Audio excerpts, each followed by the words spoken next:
Hello दोस्तों, आप सभी लोग अच्छे होंगे और अपनी अपनी पढ़ाई में व्यस्त होंगे, ये उम्मीद करता हूँ। तो देखिए, आपको जो सीटेट का 20 अगस्त को एग्ज़ाम होने वाला है, तो मैंने आपको इससे पिछली वीडियो में पार्ट फर्स्ट बताया था, जिसमें आपकी सीडीपी मैंने कवर करवाई थी, जो आपका सितंबर 2018 में ऑफलाइन एग्ज़ाम हुआ था, उससे रिलेटिव है ये ऑफलाइन एग्ज़ाम पेपर। ठीक है, तो अब ये पार्ट सेकेंड है आपके लिए। इसमें आपका गणित के जो 30 क्वेश्चन हैं वो आपको मैं कराने वाला हूँ। ठीक है, तो चलिए देरी ना करते हुए वीडियो को स्टार्ट करते हैं, क्योंकि इस टाइप से ही आपके ऑफलाइन एग्जाम में क्वेश्चन पूछे जाते हैं। तो चलिए वीडियो को स्टार्ट करते हैं। देखिए, पार्ट सेकंड, मैथमेटिक। निम्नलिखित प्रश्नों के उत्तर देने के लिए सही सबसे उपयुक्त विकल्प चुनिए। तो फर्स्ट है आपका 31, प्राथमिक कक्षाओं में बच्चे गणित में क्या सीखते हैं, इसके आकलन का ध्यान किस पर नहीं होना चाहिए। तो इसका जो राइट आंसर है वो ऑप्शन नंबर तीसरा है आपका, गणित की समस्याओं का जवाब देने में सटीकता होनी चाहिए। ठीक है, अब है प्रारंभिक कक्षाओं में एक गणितीय अवधारणा के विकास में निम्नलिखित निर्देशों का अनुक्रम किस प्रकार किया जाना चाहिए। तो इसका राइट आंसर है ऑप्शन नंबर 2, यानी कि पहले आपका तीसरा आएगा, यानी ये वाला आ जाएगा अनुभव करना। ठीक है, फिर आपका चौथा आएगा यानी कि भाषा के माध्यम से समझना, फिर फर्स्ट आएगा चित्र बनाना, फिर उसके बाद सेकंड आएगा प्रतीकात्मक प्रतिनिधित्व का उपयोग करना। ठीक है, अब है 33, एक बच्चे ने नीचे दिखाए अनुसार दो संख्याएं घटाई, 83 - 27। निम्नलिखित में से कौन सा कथन बच्चे के घटाव सीखने का बोध करता है। इसका पहला आंसर, बच्चे को घटाव की प्रक्रिया में स्थानीय मान के बारे में गलत धारणाएं हैं। ठीक है, क्योंकि इसने कॉमन सही नहीं लिया, तभी तो इसका गलत आंसर है ना। 13 में से 7 के यहाँ पे 6 आएगा, उसने क्या उल्टा रख दिया है। ठीक है, तो ये वाला हो जाएगा, बच्चों को घटाव की प्रक्रिया में स्थानीय मान के बारे में गलत धारणाएं हैं। अब 34वां क्वेश्चन है, अधिगम और आकलन के चक्र के निम्नलिखित चरणों को क्रम में व्यवस्थित कीजिए। तो इसका फर्स्ट वाला आंसर है, यानी कि पहले आएगा सेकंड, शिक्षण अधिगम और आकलन की योजना बनाना और उसका संगठन। फिर आएगा सेकंड, पहला आंसर है ना, सेकंड के बाद फर्स्ट शिक्षण अधिगम के साथ एकीकृत आकलन। फिर थर्ड आएगा प्रकृति रिपोर्ट का विकास। फिर फोर्थ आएगा बच्चों के अधिगम और प्रकृति के प्रतिपुष्टि के रिपोर्टिंग और उसका संचार। रोमन अंकों का उपयोग आमतौर पर हिंदू अरबी अंकों जैसी संख्याओं के लेखन में क्यों नहीं किया जाता है। इसका भी राइट आंसर आपका पहला, रोमन अंक स्थानीय मान का नियोजन नहीं करते हैं, इसलिए इन अंकों का उपयोग करके गणना करना मुश्किल होता है। ठीक है, 36वां क्वेश्चन है, एक शिक्षक अपनी कक्षा में बच्चों को उनके परिवेश में मौजूद वस्तुओं के भौतिक गुणों को अपने शब्दों में समझाने के लिए प्रोत्साहित करता है। अपने छात्र के साथ ऐसी गतिविधि करने के पीछे शिक्षक का सबसे उचित उद्देश्य क्या है। तो इसका राइट आंसर है तीसरा, यह बच्चों को अनौपचारिक रूप से किसी वस्तु के भौतिक गुणों का निरीक्षण करने का अवसर देता है, जो आकारों के बारे में उनकी समझ को गहन बनाता है। ठीक है, 37वां क्वेश्चन है, अशिक्षित दुकानदार द्वारा उपयोग किए जाने वाले गणित। इसका फोर्थ आंसर की संबंधित समस्याओं को हल करने में वैकल्पिक रणनीति के रूप में कक्षाओं में शिक्षित द्वारा चर्चा की जानी चाहिए। 38वां, एक शिक्षक को गणित के कक्षा में बच्चों के एक विषम समूह को कैसे संभालना चाहिए। तो 38 का तीसरा आंसर है, अलग अलग क्षमताओं वाले बच्चों को एक साथ समूहित रखकर, ताकि वे एक दूसरे से सीख सकें। ऑप्शन नंबर थर्ड हो जाएगा इसका। ठीक है, 39वां है, गणित में सीखने के प्रतिफल इसलिए विकसित किए गए हैं ताकि, इसका भी थर्ड नंबर आंसर है, बच्चों द्वारा हासिल की जाने वाली कक्षावार दक्षता और कौशल को परिभाषित किया जाए। अब देखिए अगला, निम्नलिखित में से कक्षा में हो रहा कौन सा कार्य गतिविधि है। ऑप्शन नंबर 4, बच्चों का अन्वेषण में लाना। बच्चों के बीच गिनती के कौशल को विकसित करने के लिए निम्नलिखित में से कौन सा पूर्व संख्या अवधारणा के रूप में सीखने के लिए आवश्यक नहीं है। 41 का तीसरा हो जाएगा, संख्या नामक यादृच्छिक रूप से पढ़ाना। एक बच्चे से यह पूछने पर कि क्षेत्रफल क्या है, उसने लंबाई गुणा चौड़ाई उत्तर दिया। क्षेत्रफल की अवधारणा के बारे में बच्चे की समझ के बारे में आप क्या कह सकते हैं। तो 42 का दूसरा है आपका, बच्चे ने किसी भी बंद आकार के क्षेत्रफल के सामान्य विचार को आयत के क्षेत्रफल के रूप में उपयोग किया। 43वां क्वेश्चन है, गणित सीखने के संबंध में निम्नलिखित में से कौन सा कथन सत्य है। तो इसका थर्ड आंसर, हर कोई गणित सीख सकता है। ठीक है, पाइथागोरस प्रमेय को सिखाने के लिए एक शिक्षक ने एक शीट वितरित की है जिस पर समकोण वाले 4 त्रिभुजों को खींचा गया था और बच्चे को त्रिभुज की भुजाओं के बीच संबंध खोजने के लिए कहा जाता है। तो उपयुक्त परिस्थिति में शिक्षक ने प्रयोग किया, तो क्या किया था प्रयोग, उसने आगमन विधि को प्रयोग किया है। ठीक है, निम्नलिखित में से कौन सा कथन संकल्पना मानचित्र के बारे में सत्य नहीं है, तो इसका राइट आंसर है दूसरा, संकल्पना मानचित्र केवल शिक्षकों द्वारा बनाया जाना चाहिए। अब देखिए आपका 46 है, 2/3 + 4/5 है, तो इसको तो सॉल्व करना है। अब हम क्या करेंगे, 3 और 5 का एलसीएम ले लेंगे, कितना आएगा 15 आ जाएगा। ठीक है, 3 और 5 का, इस 3 का भाग लाएंगे, 3 पंजे 15, तो 2 × 5 हो जाएगा, ऊपर प्लस 5 × 15, तो 4 × 3 हो जाएगा ये, तो ये 2 पंचे 10, 4 × 12 अपॉन में 15, 12 और 10 कितना हो जाएगा 22/15। अब 22 में आप 15 का भाग लगा दो, क्योंकि 15 एकम 15, 12 में से 5 गया 7, तो क्या हो जाएगा एक सही 7/15। ऑप्शन नंबर कौन सा हमारा, तीसरा वाला सही है। ठीक है, दिए गए आकारों के लिए निम्नलिखित में से कौन सा कथन ठीक नहीं है, तो इसका राइट आंसर हो जाएगा 47 का दूसरा, इनमें से एक समांतर चतुर्भुज नहीं है। ठीक है, कौन सा नहीं है, ये वाला नहीं है, क्योंकि ये वर्ग है। इनमें से 2 समचतुर्भुज, ये भी सही है, 2 आयात हैं, ये भी सही हो जाएगा। ठीक है, निम्नलिखित में से कौन सा 11,1111 संख्या का प्रतिनिधित्व करता है, तो इसका राइट आंसर हो जाएगा ऑप्शन नंबर 2, 11,1111। ठीक है, ऑप्शन नंबर दूसरा सही है आपका।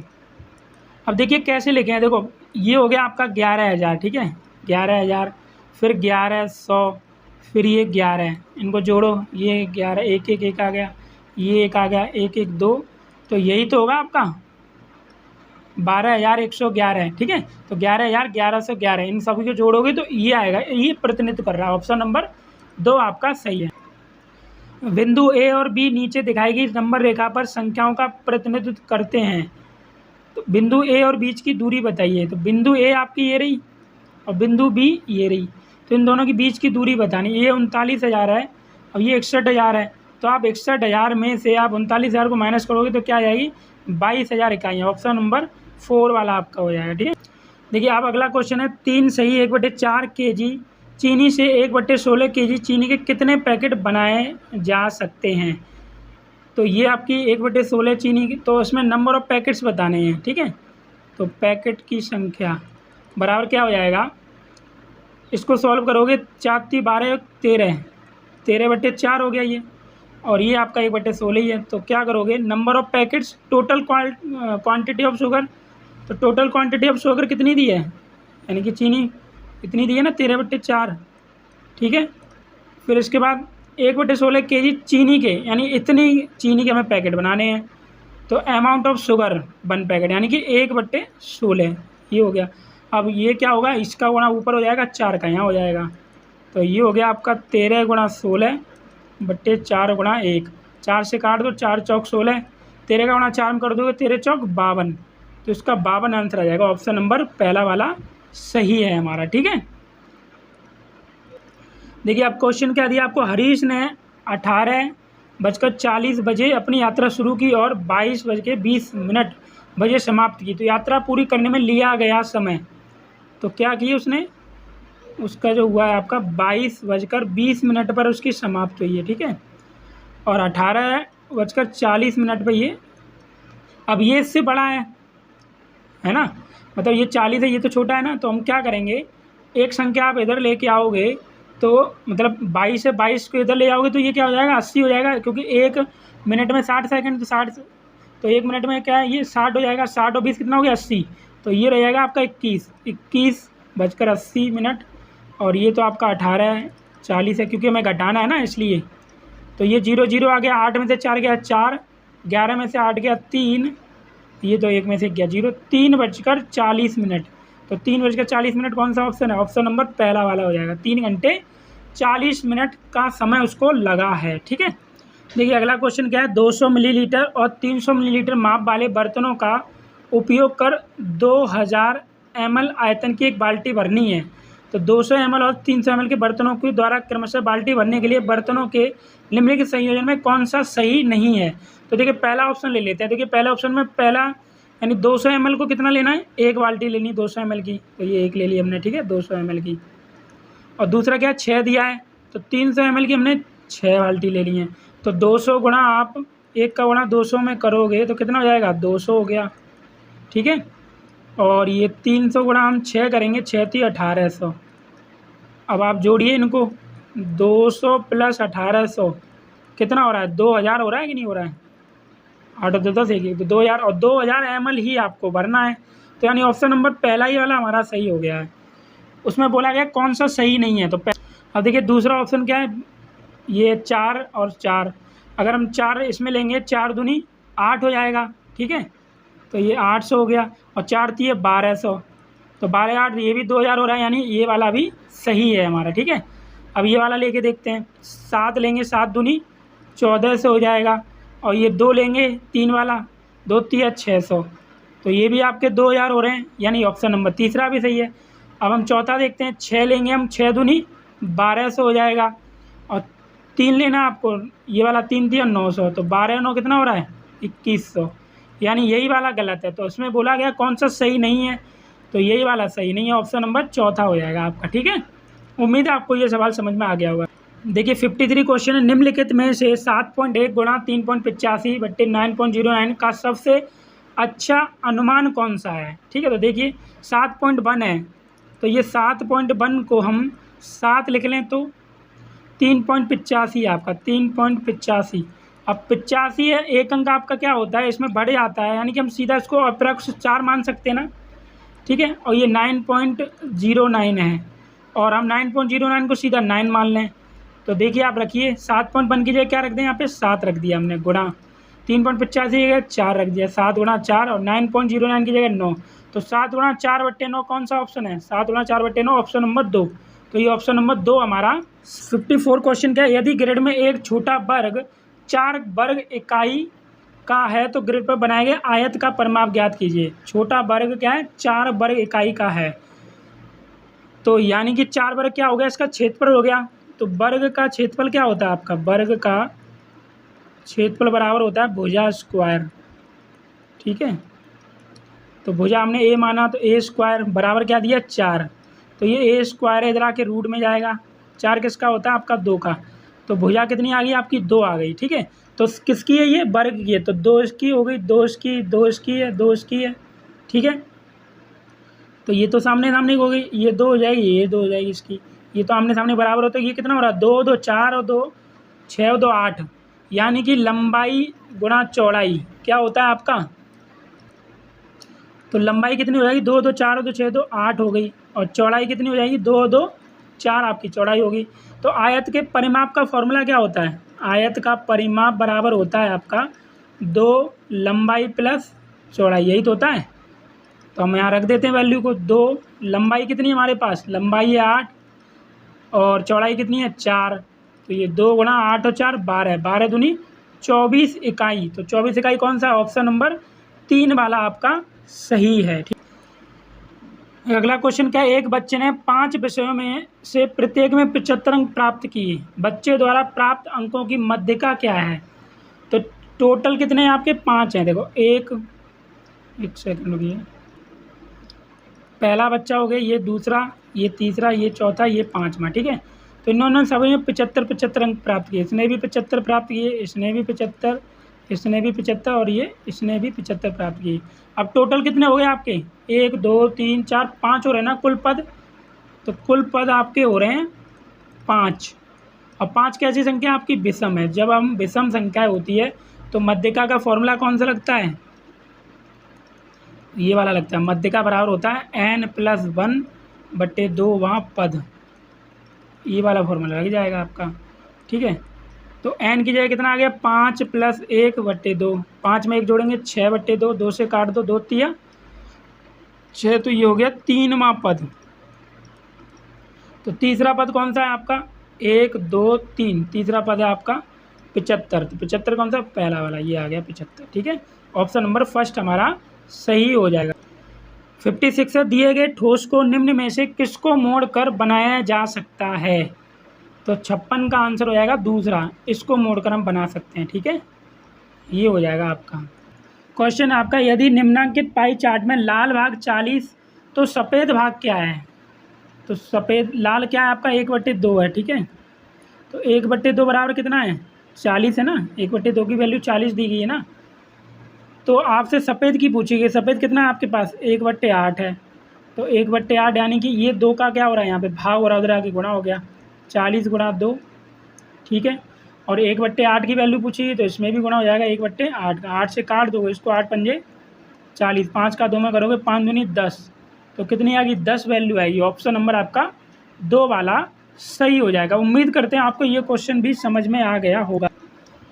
अब देखिए क्वेश्चन, निम्नलिखित में ठोस आकार का निरीक्षण कीजिए।